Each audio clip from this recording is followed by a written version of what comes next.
the Department of Philosophy at Carnegie Mellon University, so he's a Pittsburgher. He's also the director of the Center for Ethics and Policy at CMU, and the chief ethicist of the Block Center for Technology and Society, also at CMU. That's I hate. That is one of the things that I really hate most. Anyway, he's been a fellow of the Hastings Center for more than a decade, and recently he has published widely. Don't look at Google Scholar. Don't put Alex London in the search box because you will be humbled. It's published extremely widely in the best scientific journals, Science, JAMA, and so on and so forth. It's the best in the Lancet, it's the best philosophy journal, Mind, Philosophers in Print, in all the bioethics journals that matter. So, it's both the quantity and quality is really astounding. Recently, he has published a book for the common good, Philosophical Foundation of Research Ethics, 2021 with OUP. I found out while I was going over his publication that the PDF is open access. So you should actually, or you could, if you want to access the book, I suppose, on the OUP website and download it for free. He's also the co-editor of Ethical Issues in Modern Medicine, which is a widely used textbook in medical ethics. He's been a member of many committees that have been extremely influential in shaping bioethics and policies related to biomedicine in the US, including the World Health. He's been a member of the World Health Organization expert group on ethics and governance of AI. He's a member of a nearly $20 million grant, NSF grant called AI Institute for Collaborative Assistance and Responsive Interaction for Network Groups, and so on and so forth. It's a really an impressive career, and we're delighted to that he agreed to join us today for the first lecture in the annual lecture series, which is entitled Epistemic Diversity, Ethics, and the Optimal Timing of Clinical Trials. Thank you very much.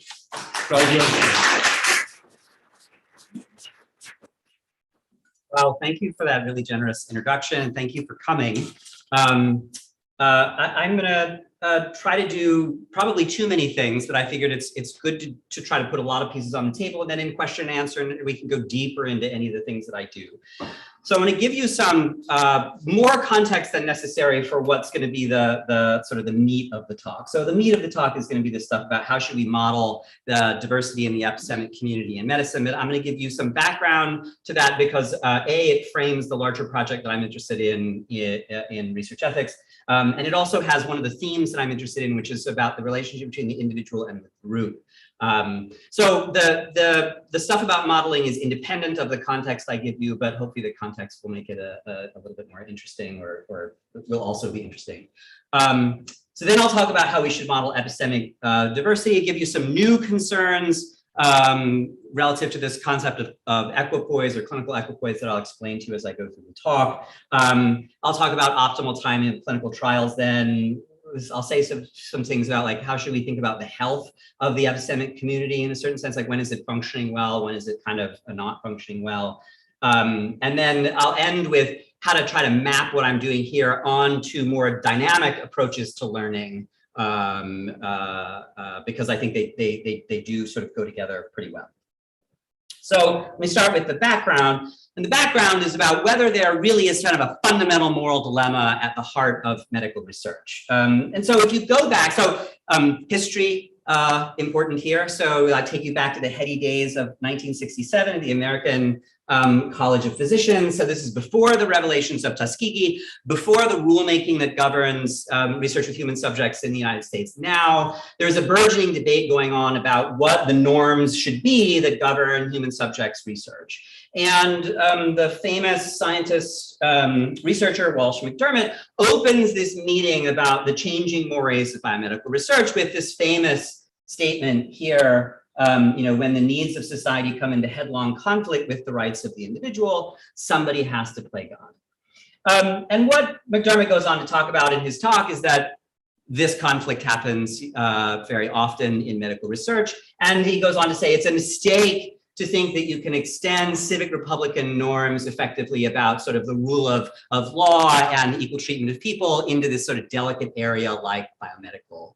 research, because McDermott's view, which gets stated over here on the left side, is that society has rights. So that you'll recognize this is the front piece from Leviathan. So you have the state, and what looks like chainmail is really all the little individuals of the state that make up the individual. And that's why I'm giving you this, because there's sort of like, what's the relationship between the individual and the group here?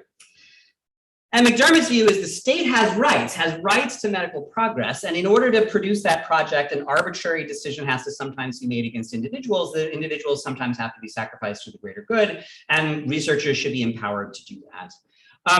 Now, at roughly the same time, the philosopher Hans Jonas basically accepts this same picture. So he accepts the same picture of the relationship between the individual and the group, except what he says is sickness and disease. So this is a quote from Jonas over here on this side. He's like, sickness and disease and these sorts of things, they don't threaten Leviathan. They don't threaten society. They threaten the individuals that make up society. And so as a result, there's no social imperative for medical progress, because it's a sort of an individual optional thing, right? Like playing the violin and creating music it's a social good. It's lovely to do it, but like the state has no mandate to make sure, to advance it.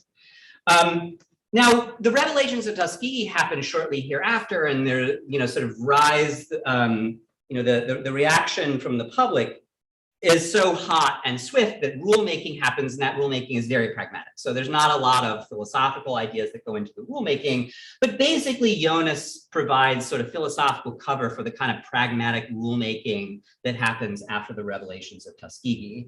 So I'm just going to assert this, and this is part of the argument of the book. This is just background context. But then what you get in sort of research ethics is a very narrow conceptual ecosystem. So research is disconnected from larger social purposes, because this is what McDermott was doing. He's like, research serves a really important social purpose, and that purpose is so weighty that it allows you licenses running roughshod over the interests of individuals. And no one wants to recapitulate that. So part of, Jonas gives sort of cover in the sense that we don't have to talk about these larger social purposes. We can just talk about the interrelationships between researchers and participants. And if we frame that as the relationship between, doctors and patients as the analog of that, then that sort of screens out these sort of larger social purposes, makes it more tractable and more pragmatic. We have a couple of main stakeholders here, researchers and participants. The IRB, the Institutional Review Board, sort of gets inserted into this relationship. You have narrow focus on professional relationships. And so to the extent that we talk about justice in the Delmont report, it has nothing to do with social institutions or larger social purposes. Okay, so that sets a background now for sort of the project that I carry out in the book, which is, I want to say there actually is a social imperative to carry out research, and it involves understanding what it is, involves rejecting this picture of the Leviathan, right? So we've got to get rid of this idea that there's a kind of agglomerate, the state is a sort of an entity unto itself, and we want to think about what's the purpose that a just state is supposed to perform, and that's securing life and liberty and opportunity for its members. And then how do you do that in the face of uncertainty? So I started the book before the pandemic. The pandemic happens, in the middle, or so as I'm finishing the book. And it's like a primary example, like how does the state secure the life and liberty of the people in the face of a novel contagion that we don't understand? Well, it's got to learn about etiology of the contagion, what methods for protecting people are effective, if we can develop a vaccine, all sorts of things that we've just lived through. Those kinds of inquiries are necessary in order for the state to sort of restore kind of social order. And so I think there is an imperative then to carry out research of a certain kind, namely research that closes these knowledge gaps that enable health systems to secure the basic interests of their members. So like McDermott, I want to reintroduce larger social purposes, say that there is this social obligation, but I reject his conception of the relationship between the state and the individual. And so I want to say, we have to have a much more federated. So this is my sort of, this is a theme that will come back. You have to have a federated view about science, that science isn't individual activity of individual researchers, and it's not also just sort of a single community of inquiry. When you think about science in a democracy as lots of different people collaborating over time, and that collaborative enterprise needs to be carried out on principles that sort of respect all stakeholders as free and equal. And so the idea that it should be a voluntary undertaking is necessary to that. And prospective review helps to advance those things. And all of this stuff is stuff that I argue for in the book, and it doesn't really matter for what I want to talk about now. What I want to talk about now is this consistent? Can we actually do that? As I say, can you generate socially valuable information while respecting the rights and interests of individuals? So that's really what is the main issue from now on. And then, you know, in the book I say, all right, let's precisify that. And I'm going to talk about really only two of those principles here. So one is we want social value. So if there's a social imperative, it should be that science should produce social value. So I'm going to understand that here by saying that studies that close important knowledge gaps between the ability of health systems to secure the basic interests of community members are going to have a prima facie claim to social value. We want something like a principle of equal regard. So we want to say that all relevantly similar persons should receive the same care and concern. So it isn't permissible to show less care and concern for the interests of some study participants in order to advance the good of other study participants, or to show less care and concern for study participants than the care and concern we would show to people who are not study participants. You could sort of see maybe as an analog to that something like concern for welfare, so that it's impermissible to knowingly provide a person with an intervention known or credibly believed to be worse than an alternative option. And you could see this as precisifying that, or you could see it as sort of a separate commitment. But I think this is a pretty strong condition. So this is called no impermissible gambles. And it just says, if it's impermissible to directly give an intervention C to a person, so give it to them with probability 1, when some other option A is available, then it's impermissible to include C as an option in a design that would randomize a person to any positive probability of receiving that intervention, right? So it basically says if it's impermissible for me to hit you in the face, then it's impermissible for me to give you a gamble where there's some positive probability that I'm going to hit you in the face, right? You know, if there's a 1 on the wheel and I spin the wheel and 1 comes up, I get to hit you in the face. You're like, no, if it's impermissible with certainty, it's impermissible with any positive probability. Okay, so what I want to say is we can satisfy all of these conditions. We can generate social value and we can satisfy all of these conditions. And that's an argument that I make in the book. So I want to now talk about, I'm going to give you part of the argument for that. And now that relates to this concept of equipoise and how should we represent the diversity of opinion in the scientific community, because that's going to be sort of critical to the claim that we'll make that we can satisfy these different principles or requirements.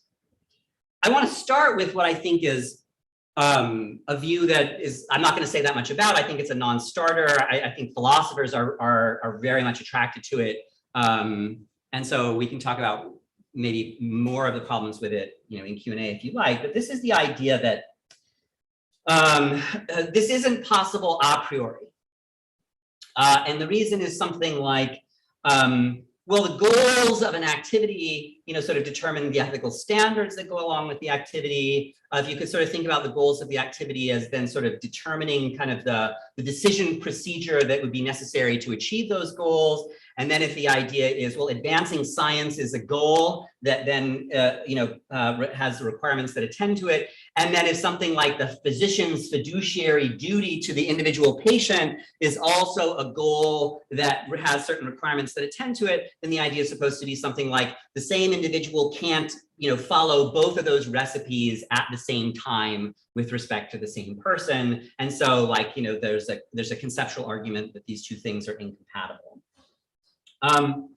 And the main thing that I really want to say about that is mostly just it relies on a certain way of framing the problem as that this is an individual. In both cases, what we care about is the judgment of the individual clinician researcher. So it's sort of, this is sort of painting this idea that when we talk about research, we're talking about something that is a set of precepts or principles or methods that the individual implements, and that's different from medicine in the sense that that's a separate set of precepts that the individual implements. So what we have here is this very individual-centric position, and that's the thing that I want to reject.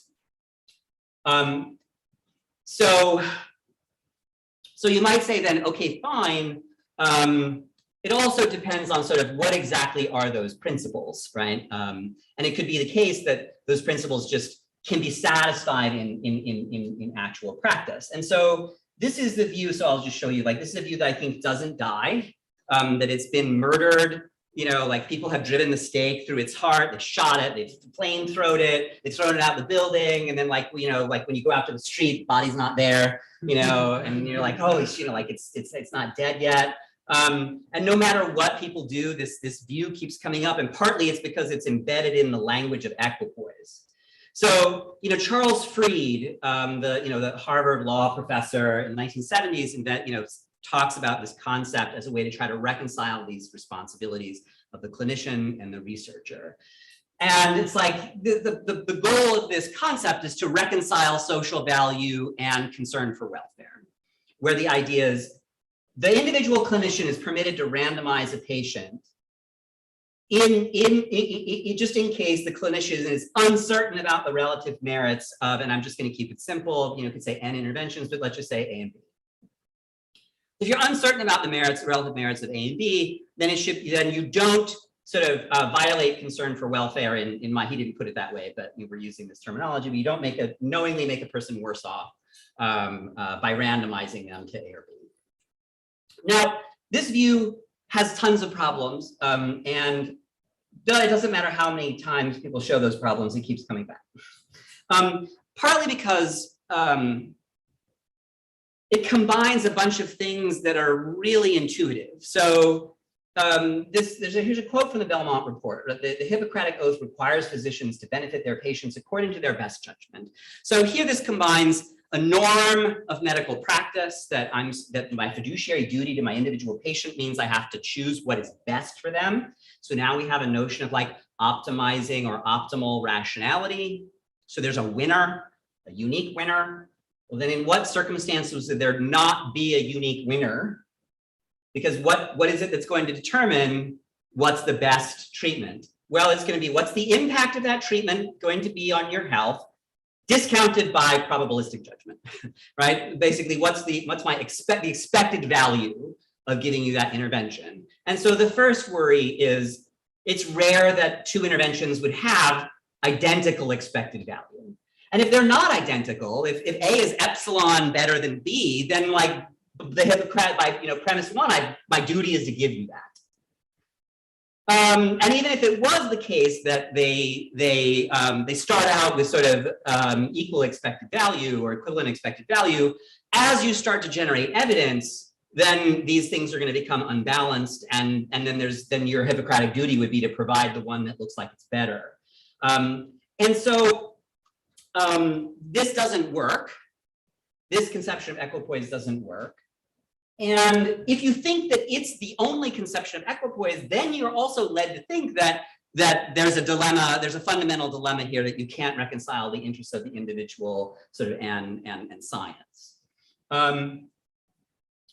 So here's the thing to keep note of, right? So the old objections, their worry is that respecting these ethical requirements, generally stated, are going to undermine the social value of research because they effectively undermine the scientific value of research. Now we can talk about, I don't have this isn't a talk about trying to operationalize both of those concepts, like how should we understand the scientific value, how should we understand the social value. I'm going to use just at a kind of intuitive level, scientific value would be things like how have you controlled for internal validity, external validity, confounders, that sort of stuff. So that, what are you doing to license the inference? What's the credibility of the inference that you want to make? And then the idea is, look, this conception of equipoise would undermine the social value of research because you're not going to be able to run studies.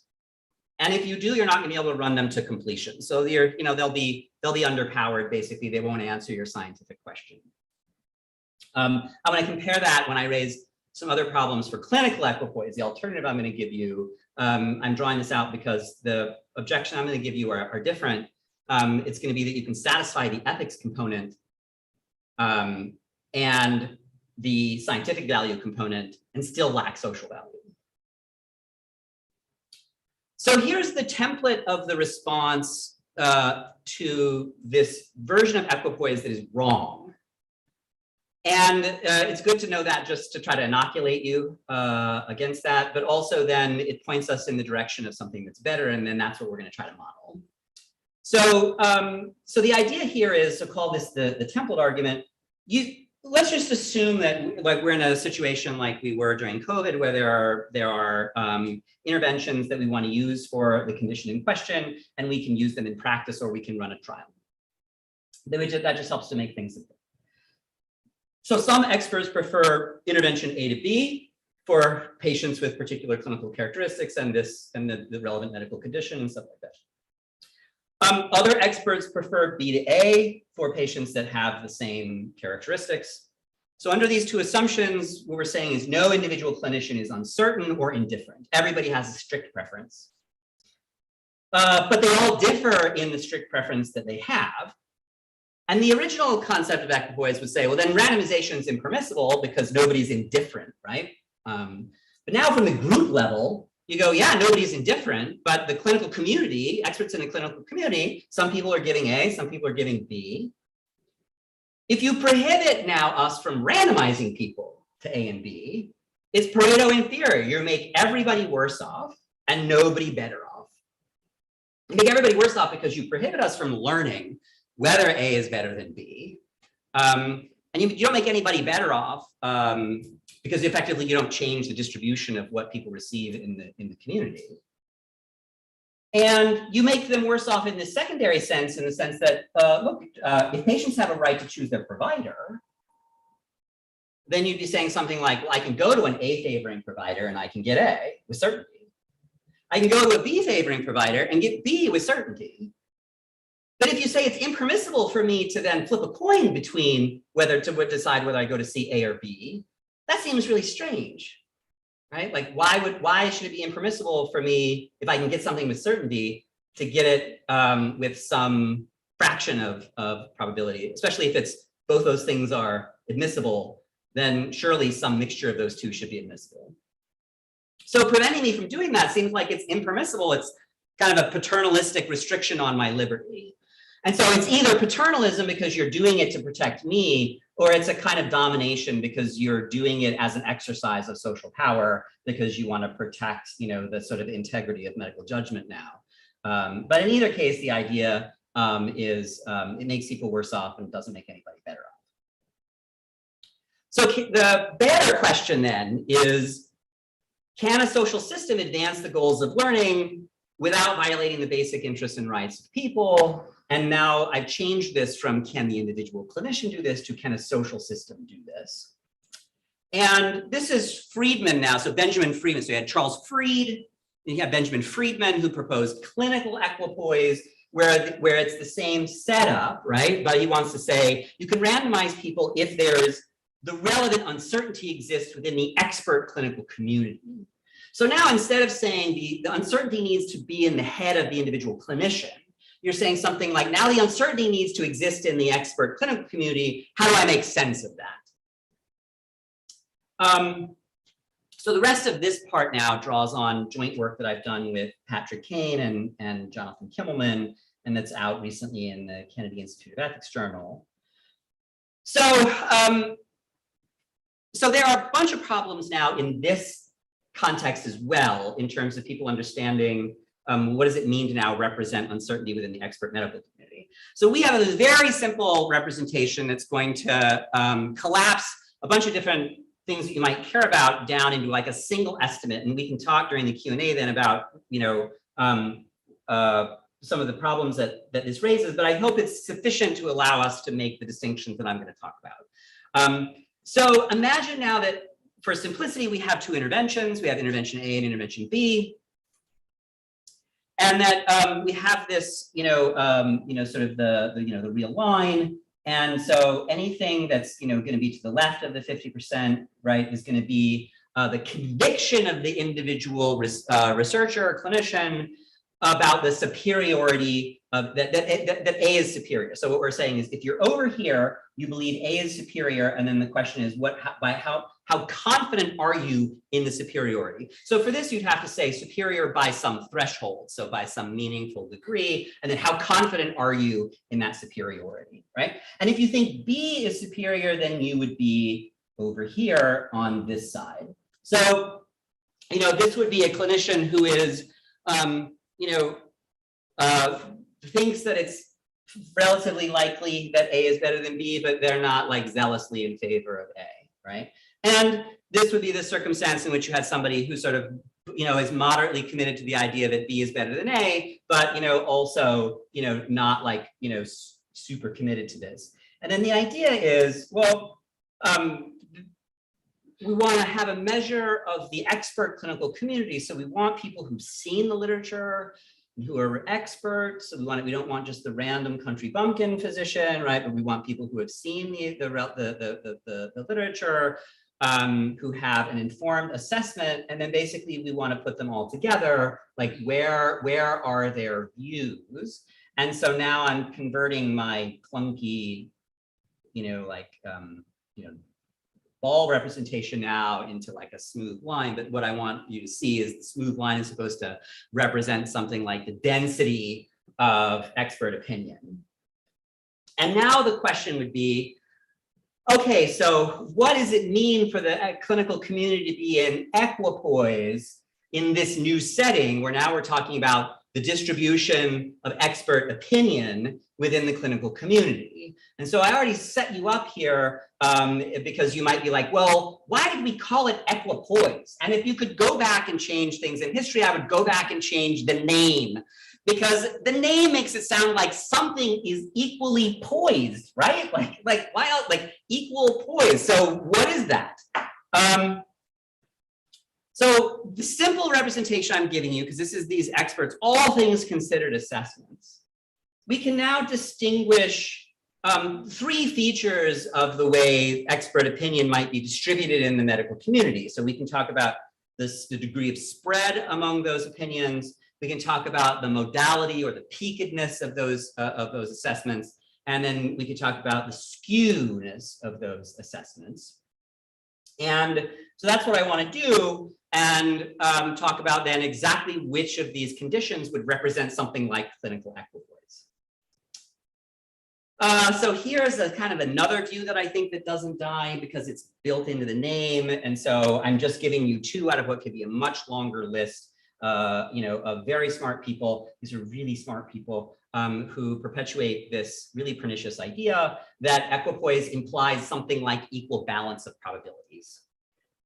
So this I reject. That's going to be one of them. I'm just giving you away the punchline. Like, I reject this idea about equal balance. It's a mistake, but it's out there and it's really, really prominent. So if you think that, then what should the distribution look like for equipoise in the clinical community? Well, here's an equal distribution, right? In a certain sense, right? Like here's a kind of Gaussian distribution of views in the community, but we don't want to say that it's equipoise because the idea here is nobody thinks that A is a real contender.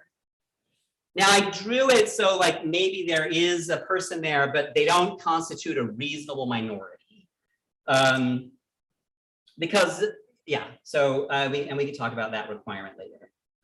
So that's not going to be equipoise. This looks like a pretty paradigmatic case where the clinical community thinks that B is better than A. So what about this one now? You might be like, that's the paradigmatic case of equipoise because you've got sort of symmetrical distribution centered over the sort of the 50-50. And what I want to say is there are lots of cases where this isn't equipoise either. And moreover, there are some cases where you can have this distribution in the community.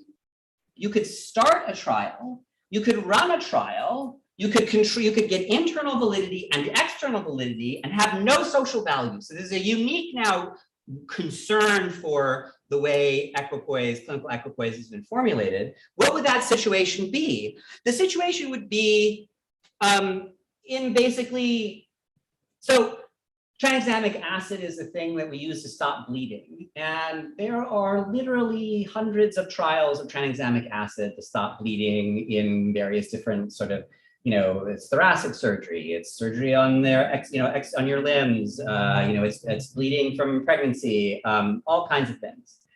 And so, imagine that there's these two interventions, and we have a lot of knowledge about how the interventions stack up against each other. And so people are tightly clustered around this because the interventions seem to be basically like interchangeable.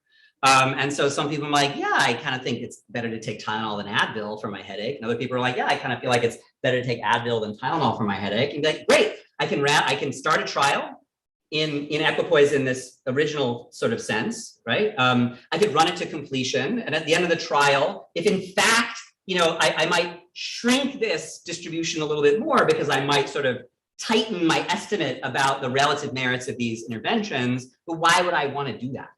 Like, why would I want to pay the money to learn that? It might be the sort of thing I'm curious about, but it's not going to be the sort of thing that's going to generate evidence that's going to change medical practice in a way that's going to substantially improve the lives of patients. What about something like this now, where you go, well, look, that's really tightly clustered around 50-50, but what if there's just a larger spread? So we keep the center around 50-50, but there's a larger spread. And here we want to say, well, why is it the case now that you've got such huge diversity in the expert community? Because one of the cases in which you're likely to see this kind of huge diversity is going to be cases where so this was a case where you might get a very tight distribution because there's a lot of evidence. And the actual underlying fact, right, is that these things aren't that far off from each other, and like measurement error kind of keeps you bouncing around or something like that.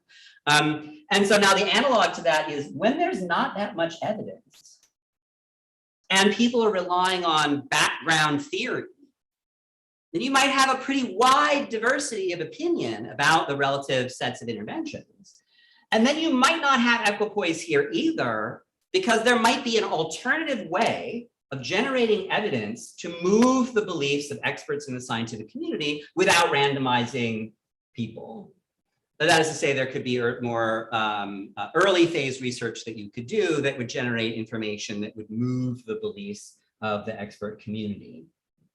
So our view is that in this sort of distribution, there also might not be equipoise, even though it's sort of, there's a sort of an equal distribution of opinion in the scientific community. So I think this is a different set of objections now, because the old worry was the ethical requirements got in the way of scientific value and thereby undermine social value. And the worry here now is, no, the ethical requirements are consistent with scientific value here, but they may not generate adequate social value.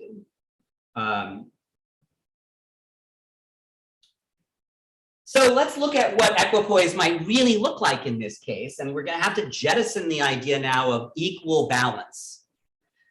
So here, right, this would be a case of clinical conflict. And this is one of the things that Friedman talked about in his original case, where it's like some people prefer A, some people prefer B. So autologous bone marrow transplant and high-dose chemotherapy for end-stage breast cancer. This is a big deal in the 1990s. These are women who are at the terminal stages of their disease. And then the idea was, if we perform this heroic thing where we take their bone marrow out, we give them basically almost lethal doses of chemotherapy because we're trying to kill the cancer before we kill them. We put the bone marrow back so that they can regenerate their blood cells. And there were a bunch of people that were like, yeah, women have lived longer getting this treatment than they would have otherwise. And so you've got this sort of in this case, there'd be like a lot of people in the regular clinical community thought that there wasn't anything you could do for people in this population. And then you had a bunch of sort of cowboy people who were kind of like, yeah, doing this really intensive, really burdensome intervention is likely to produce clinical benefits. So there's these sort of two peaks in the community. And then the idea is randomization changes who gets what intervention. But outside the clinical community, you have people who get A and you have people who get B. Sorry, outside the trial, in the clinical community, you have people who get A, you have people who get B. Inside the trial, you have people who get A and who get B. So no one is worse off being in the trial than not being in the trial, ex ante. Nobody in the trial is ex ante worse off. Like, so it's like if we randomize you to A or B, it's not like ex ante we could say one is better than the other. That's exactly what's in question. But changing the distribution so that of who gets what under what circumstances, blinding, randomization, and so on, generates information that allows us to ascertain whether this highly burdensome treatment is really worth it. And the answer was it wasn't worth it.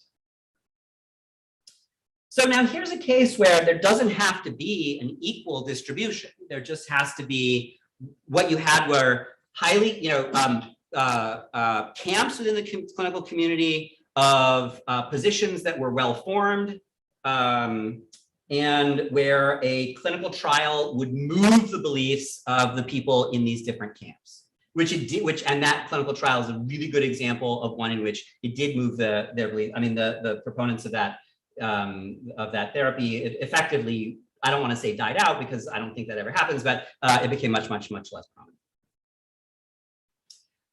So I want to say, so what we want to argue is actually this is kind of the paradigm now of what really would be clinical equipoise, in the sense that, if this is the standard of care, so the idea is, like most of the clinical community is providing people with this medical condition with the current standard of practice, especially in an evidence-based community, then that would be great if people were providing what they took to be evidence-based care. And something new begins to emerge where it's like, we have preclinical results, we have phase run results, where this looks like this is a competitor. And so what you start to do now is you start to recruit a reasonable minority. As to say, you start to get a bunch of people who say, I think that this new intervention, A, could be superior to B. And then in that case, the same argument holds now in the sense that you've had experts who are like, if you have this condition, I would recommend B to you. Lots of them, right? That's the majority of the clinical community. But you have a reasonable minority of experts who are like, if you have this condition, I would recommend A for you. And so now, if the idea is, well, it's morally permissible for an expert to give you what they think is going to be best for you, and it's morally permissible for you to go to one or go to the other, then it should be morally permissible for you to go to one of them with some positive probability, or with probabilities that add up to 1. And so then now the idea is, let's compare. In a world where you don't run the clinical trial, you would go from this kind of like, practice is clustered over here to one where now people go, yeah, the new thing looks really great. And so it kind of takes off without evidence, without a warrant for its superiority, because you didn't run the trial. And when you look at the world of like autologous stem cell transplants, sports medicine, where there's not a lot of randomized controlled trials, you see exactly this. People are like, yeah, we'll inject stem cells into your knee or, wherever. Like we take your cells out, we spin them around, we kind of a magical thing, we inject them for $2,000 into your knee, and then like some, sport athlete is like, I was great after that. And people are like, ooh, I love it, right? What do you get now? So people make money. So people will be like, what do you have against me, like making a living? But it's not that you shift practice in a way that's evidence-based where now you're helping more people. If you do early trials, that is to say, you've got this sort of new intervention that's starting to recruit people, and you run a trial at that point, then if the trial has a positive result, you would then shift more of the clinical practice. This is a cartoon. You would never shift that much, but you would shift more of clinical practice to this new thing. And if it turns out that the trial is negative, as most trials will be, then you stop the recruitment of the clinical community to this thing that adds no additional value for patients. So if the idea then is like, this is a paradigm of clinical equipoise, then there's nothing equally poised about it. There doesn't need to be uncertainty in anybody's head. what you're looking for is diversity in clinical practice in the clinical community. And then what you want is to kind of have a healthy, this would represent here in this simplified two-case example, right? A healthy clinical community where people think A is better than B. As people start to migrate away from it, they run a trial that will test whether in fact that's the case. And if it is, they migrate. And if it isn't, they don't. Okay, so that's the static view, right? So that's how should we represent uncertainty in the expert medical community. And now what I want to do is just show how that maps onto a slightly more dynamic context. So the clinical trials we're talking about so far, I've been sort of presupposing there are kind of fixed sample size, standard clinical trial where you say something like, how many patients do I need to randomize, or participants do I need to randomize into each of these arms? You do a sort of a priori sample size calculation. And, you know, maybe you have like, this is sort of a cartoon because we usually design trials with some sort of interim look. So there's a lot of adaptation in what we do, you know, most times now, but you know, sort of at the extreme, the idea would be you randomize everybody, you get the data, and then you sort of look at it, and you're sort of like, what does it say? Which one of these is superior, you know, or are they not? And you know, with what confidence or something like that. So there's all these designs now, these adaptive, response adaptive designs, where what you want to do is, so for generality, let's just take a block of patients. Now, if the block is your entire half of your sample, then you've got just, we're back in the old case, right? But if a block of patients is a few patients where there are going to be other patients in that same half of the trial or whatever, you allocate them to interventions and then you look at the results after that. And if it turns out, right, so if the idea is we allocate them to these interventions and the A receiving patients are doing better, then for the next block, you would increase the probability that the next block would be allocated to intervention A. You see what I'm saying? So you start out with something like 50-50, allocate a block. If the A receiving patients did better, or B, I'm just giving you A as an example, right? So if the A patients did better, then the next block might get allocated with a 60-40 probability, right? And if the A patients kept doing better, then it might be 70-30. And if they kept doing better, then it might be 80-20. And if you got to 90-10, then you might be like, okay, we don't do anymore, right? Like there's sort of a cutoff point. So here's this view again. I don't know if like I tried to make it a little so it didn't block out, but like, you know, it kind of comes back at the group level, or at least in this new dynamic level, where you say something like, these trials are unethical. So this is Saxman's view. It's like, these trials are unethical because they violate the moral requirements that I laid out for you earlier. He doesn't put it in that terms, but I'm giving you a more operationally precise way of sort of saying what he says. That they would violate concern for welfare, and in particular, no impermissible gambles. Why is it? Well, because Saxman's thinking of the trial as like a Bayesian agent, as like a meta agent. He's like, the trial, it's like, so if your tool that you're using here is decision theory, then you're like, well, my trial now just embodies a kind of, you know, decision theoretic agent, and the weights on the randomization are sort of the probabilities, the probabilistic beliefs of this agent about what intervention is better. And so when the agent thinks it's 50-50, it's okay to randomize. But as soon as the agent says, no, it's 60-40, then the idea is, well, now you'd be making somebody worse off, because now you'd be, if you allow anybody to be allocated to B with any positive probability, you're failing your obligation to the people who get B. And now I think this argument runs into exactly the problem that I laid out in the template, right? Because the idea is, so wait a minute. So that I start the trial, 50-50, allocate a block, A looks like it's better. Then you're like, sorry, trial's over.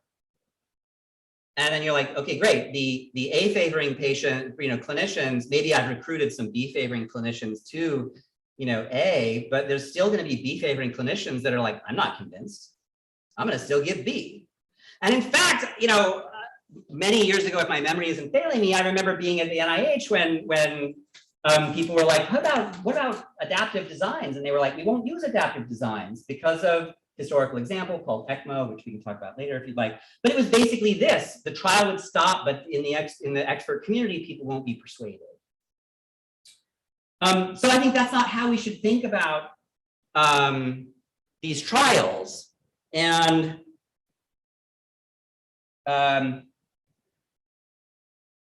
mostly because I think they replicate this error of reducing this kind of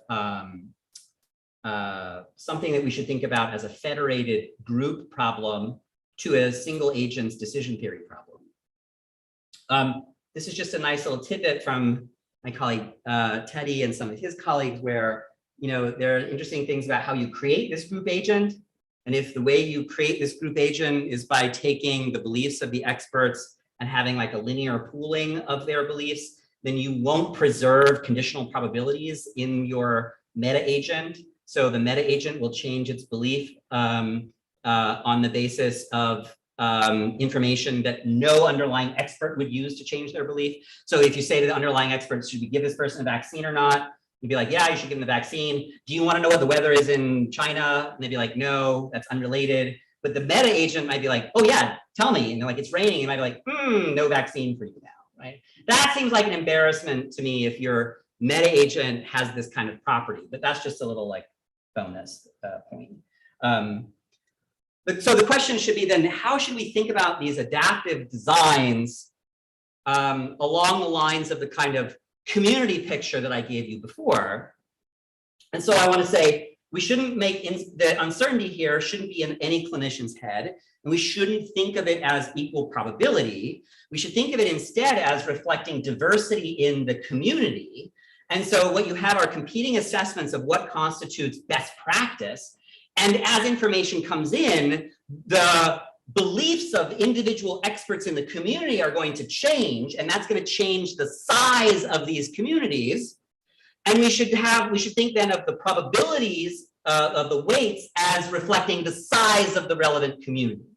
So so the person who designed my slides is not very good at animations, so bear with me. But like we liked urns, so I've got an urn here. I've got participants, right? And then I've got interventions. And so the idea, think about the sort of, density curves that I gave you before, and just imagine they're in our urn. So what does that mean? That means we've got the members of the expert community, particular distribution, right? They have a particular, so we've got different members of the expert community in our urn. And we're going to draw members of the community out of the urn. So we draw an A favoring expert out of the urn, and we're like, and this is a block of patients. We're like, what should they get? And they're like, give them, intervention A. And, maybe in our design, we sort of do it equally for a while, or maybe, we just pick again. But let's just say we do it equally for the beginning. We draw a B favoring expert. So then they're like, give them to B. And then afterwards, right, what happens? We see the evidence, and then there's going to be some people who are close to the line. Sorry, wait, I went too far, right? Who change their mind. But others don't. And so then the idea is, well, now we can reach into the urn again. And that means we'll have a higher probability. If A was the favored one, we reach into the urn again, we're going to have a higher probability of pulling out an A favoring expert. So that means the probability of the next group being allocated to A is higher. But it's still the case that if we pull out a, right, so that might be what happened. But if we pull out a B favoring expert, B favoring expert says, I'm giving you what I think is best for you. So we should think about the adaptive trial as reflecting the dynamics of belief in the expert community and how that's changing over time. And so the trial doesn't represent a meta agent. There is no meta agent. We don't want to model science as like, say, scientific consensus. What does science think? Science doesn't think anything, and there's no guy or girl named science. There's scientists. They have different beliefs. We shouldn't amalgamate them in ways that lose the distinctive features of the theories that they are articulating and constructing and believing. We could think about adaptive designs this way, where as you see new evidence, yes, it changes some people's minds because they were kind of on the fence, but there are going to be other people whose minds aren't changed. And so it's the old argument that I gave you still obtains, right? I just had more of these sort of. How does this get us out of the original problem?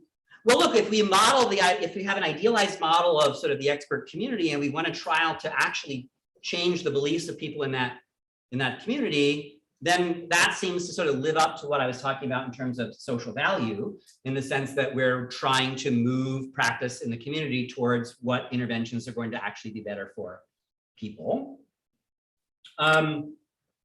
It satisfies concern for welfare because every agent receives a treatment that would be recommended for them by at least a reasonable minority of experts who care about their well-being. So in that sense, we don't make people strictly worse off in the sense where we're like Walsh McDermott might have been okay with, where we're like, yes, it's okay for us to allocate some people to something that no one would recommend for them. No, we're not doing that. Everybody gets allocated only to something that would be recommended for them by at least a reasonable minority of experts who care about their well-being. That satisfies equal regard because we treat people inside the trial the same way we treat people outside the trial, and all the arms inside the trial, like that no arm in the trial receives something that it wouldn't be recommended for them by anybody. And that satisfies no impermissible gambles, because if it's permissible for one practitioner to provide a person with intervention A with probability 1, and it's okay for another practitioner to provide an intervention B, different intervention to that same person with probability 1, then it should be permissible to flip a coin or assign them to A or B with any set of probabilities that add up to 1. Okay, so for me, this is part of a larger project where I think we don't need to be afraid of a social imperative to generate socially valuable scientific research. We don't need to be afraid of it in terms of thinking that it licenses the state to run roughshod over the well-being of individuals. So if the argument that I just made for you is sound, then we can generate scientifically valuable information and respect people as free and equal. And so a pox on both Walsh McDermott and Hans Jonas, who had a very different model of what the relationship between the individual and the community was, that was their mistake. We should be able to embrace a egalitarian research imperative. Respect for welfare doesn't entail social value. So in that sense, the ambitions of clinical equipoise were to reconcile social value and these ethical values. And the old objections were the ethical values undermined social value by undermining scientific value. And some of the new worries are the ethical concerns can be satisfied and scientific value can run trials that have scientific value, but they would lack social value because they don't line up with the sort of priority uncertainties or the meaningful uncertainties. But I still think that this concept of clinical equipoise now, which just means understanding the diversity of opinion in the expert community, can still help us reconcile, sort of identify what are trials that would have social value and that would satisfy these ethical criteria. And that, interestingly, the optimal time to do that is not what looks like what you might think would be paradigm cases of equipoise. Okay, so that I'm happy to talk about whatever you guys want to talk about. Thanks very much.